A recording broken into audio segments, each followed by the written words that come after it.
Hello, everyone, and welcome to the Rose Report. Tonight, my guest is Tony Ortiz, who's the founder of Current Revolt. Thank you so much for coming on. Yeah, thanks for having me. I really appreciate it.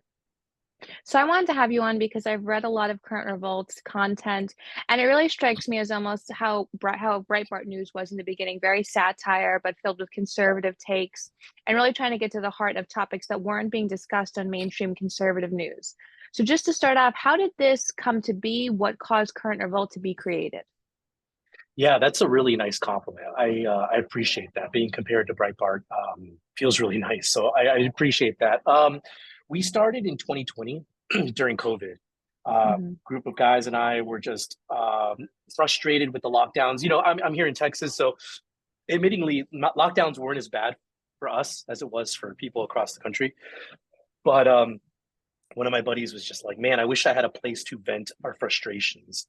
And I was like, okay, well, give me a second. So went and put together some emails and an account, and we originally were on Squarespace, and then I said, get to writing, and so they started writing, and we've been doing the same thing ever since. The satire kicks in, and kind of the content we kick in comes from inspiration from a former boss of mine, who is probably one of the most conservative guys in Texas, and he admitted that he read TMZ every day. And it's kind of funny for a guy who's a hardcore Christian conservative to read TMZ. I would have never in a million years imagined that. So I was like, okay, well, if he's reading it, a lot of people will read stuff like that. So that's how we got our start. And with the satire, I noticed you focus almost exclusively on Texas politics, but you also cover stories within the conservative movement. And that's been something we haven't seen in a long time. There's so much that happens sort of within the infighting and the back and forth within conservatism. So why do you have that focus when so many people don't? Yeah, we still keep everything Texas related, right? So we cover like, Elijah Schaffer and his alleged sexual assault on his coworker, but that was because he was based in Texas, right? We've covered the divorce trial of Stephen Crowder very Hmm. closely, but that's because Stephen Crowder is also based in Texas. So we do cover a lot of like cultural things and like infighting.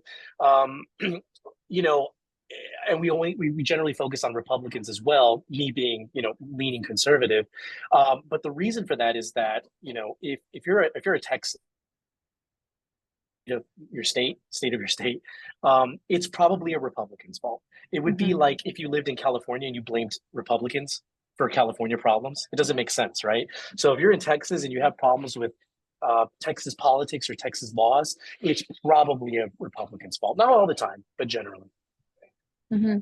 And with that, have you had a lot of pushback because you've hit Republican politicians very hard in Texas? We've seen you break stories that really have impacted how state politics can work, especially within the Republican side.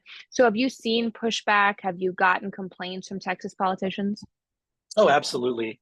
Absolutely. People get really upset because, there's multiple reasons why. One starts with, well, you're swinging right, you're attacking Republicans. And yeah, absolutely. We attack whoever's we feel is, or whoever we can see as being unfaithful to their spouse or being a liar, right?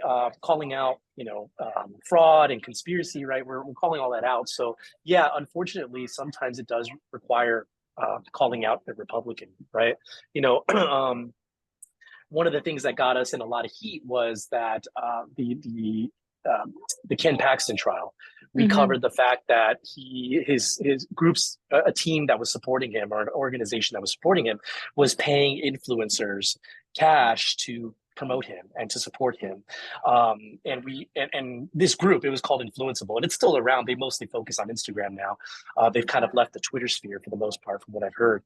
But this pack or this organization was paying Influenceable, which a company, to then pay celebrities like, well, I'm not going to start naming them all, but some political celebrities to promote Ken Paxton Hmm. things. And we exposed it. We leaked some of the text messages. And groups like that hate that sort of thing because it ruins their candidate or whoever they're supporting's credibility. And it ruins the idea that their movement is organic and it's growing fairly. So it's all very paid for, it's all very fake, right? So we expose that. And that got a lot of people really upset because we attacked Ken Paxton. And then most recently, we've gotten a lot of heat for there's a guy running for the chair of the Republican Party of Texas. Hmm. and we released a audio tape where he allegedly threatened to go shoot a man, like literally shoot with a gun a man that was sleeping with his wife. And people don't like that sort of thing, right? So that gets us in trouble sometimes. And it's interesting because in this sort of era of Trumpism within the Republican Party, we've sort of been told to dismiss personal scandals, whether that's cheating or anything like that. But those things do matter because it makes politicians have an area where they can be exploited. They're open to blackmail, they're susceptible to influence. So, why do you think in this era that isn't really covered as much? Because you seem to be sort of alone in focusing on it and caring about the fact that a politician who says that they are upholding all these morals and standards in reality in their private life isn't. Yeah, you bring up such a good point. The irony being that one of the guys who leads a group defending Ken Paxton is the one who said this the best. He said, if you're willing to cheat on your spouse and lie and disobey your marriage vows, it's very likely you're going to lie to your constituents. Mm-hmm. Okay. And he said that once, and I was like, man, that's pretty profound, and that's actually really true.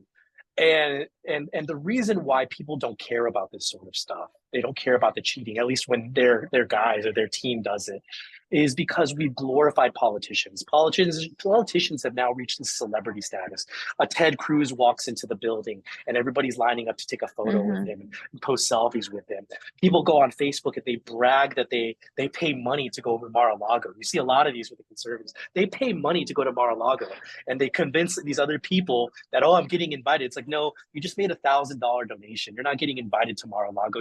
They're using you for a dinner fundraiser. And they're like, oh, I'm in Mar-a-Lago. I'm taking photos with Trump. I'm such a connected person. It's like, no, you're just raising money off of you. And so we've glorified these politicians to the point that now they're like mini superheroes or mini celebrities. So when they do something bad, like cheat on their spouse or get caught, lying or doing something with finances, that people are less likely to attack them because it's like, well, that's our guy. We don't want to Mm-hmm. hurt him, right? And I'm very much against that. I personally, started following a policy where I don't take photos with politicians anymore. Mm-hmm. I don't endorse, obviously. I don't donate to politicians. And people should really start to value values and ethics and ideology versus individuals, because individuals are flawed. It's just a matter of time. Yeah, they definitely are. And you mentioned this sort of cult of personality and popularity around politicians. One of the things we've seen is politicians really use conservative media as another PR arm. And that's been a massive problem going into this election as well. So, in this election, and it really feels like there isn't much campaigning going on either side, do you anticipate these personal scandals that a lot of politicians have?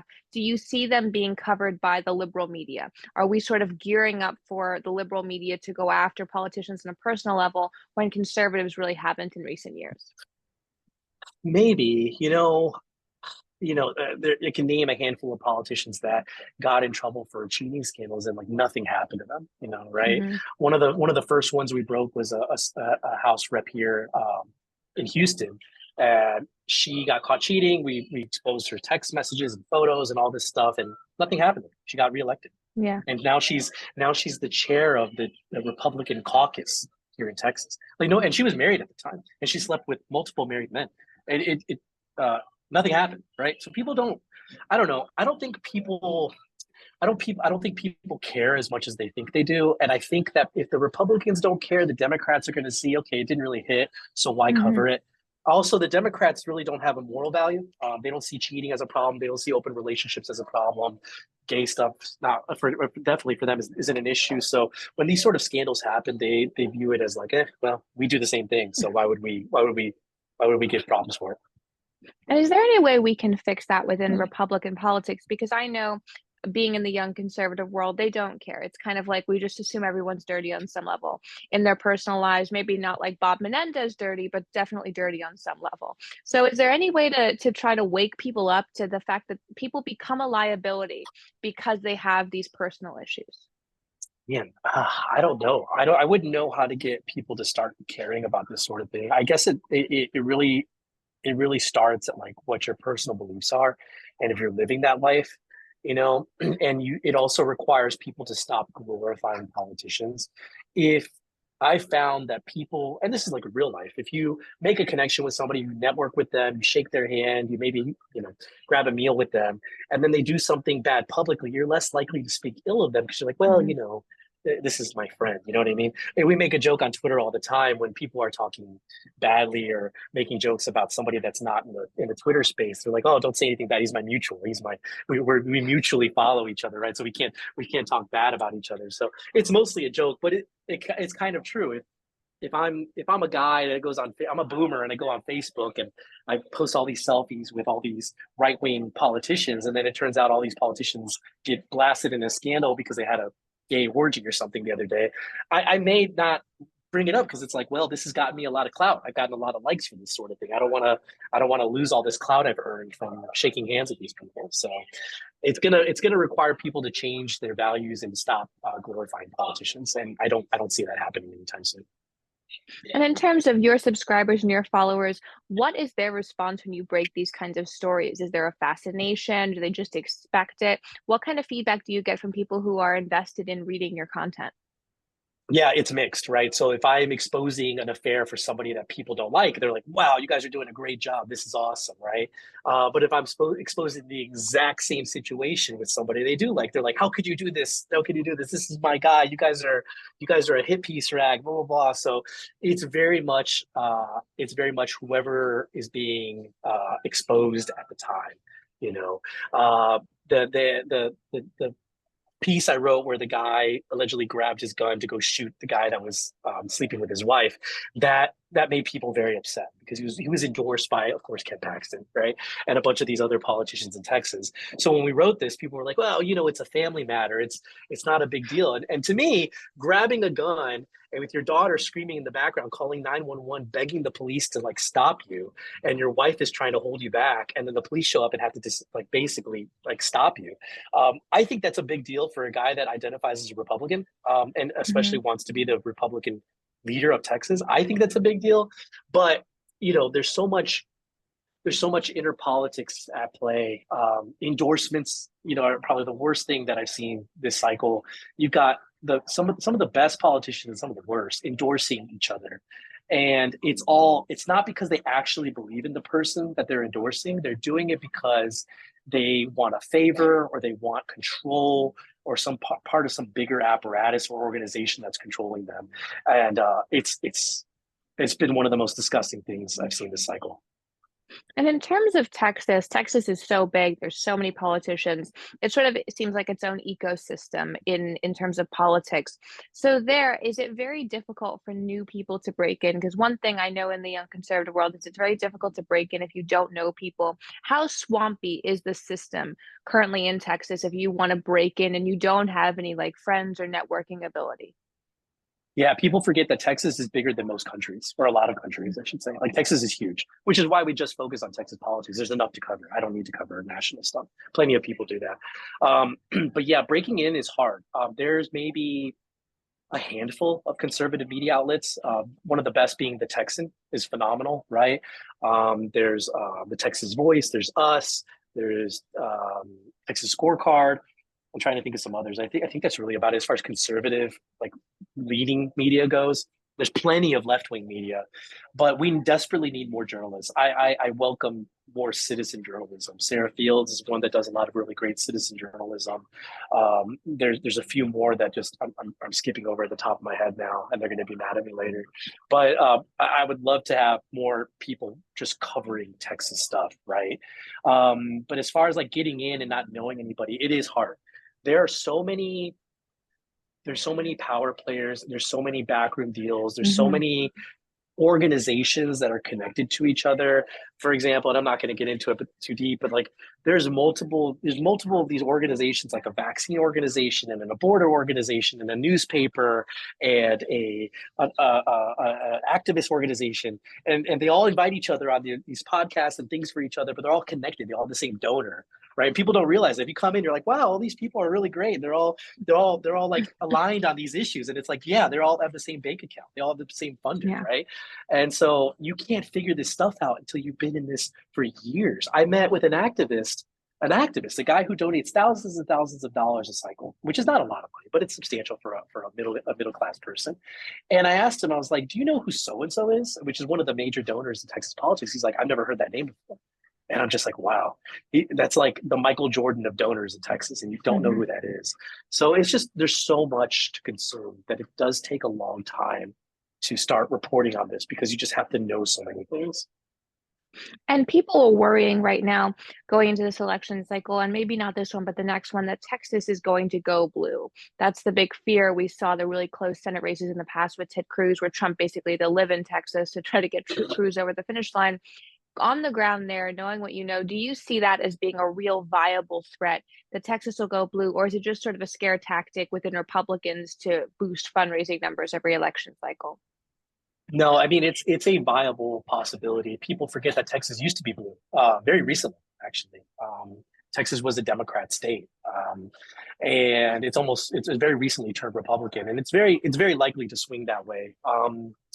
Multiple reasons attribute to that, right? Everybody moving here. We do get a lot of people coming from other states moving here.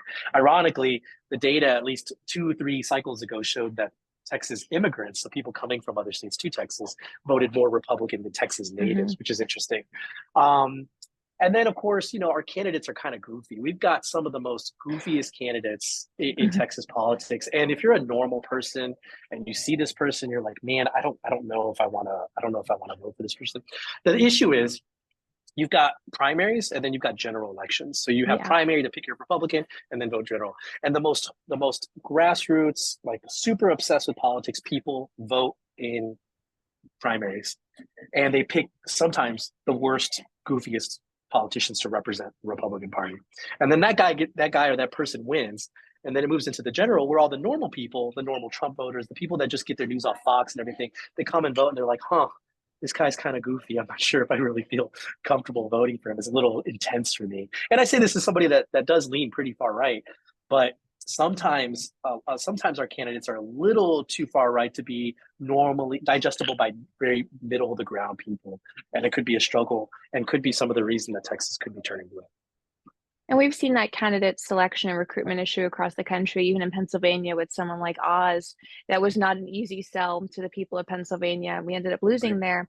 So, just sort of in closing, if you are a young conservative or someone who wants to break into Texas politics, where do you start where you can have a solid pathway to build your career? You're not looking for one viral hot moment. Like what would you suggest on a grassroots level for people?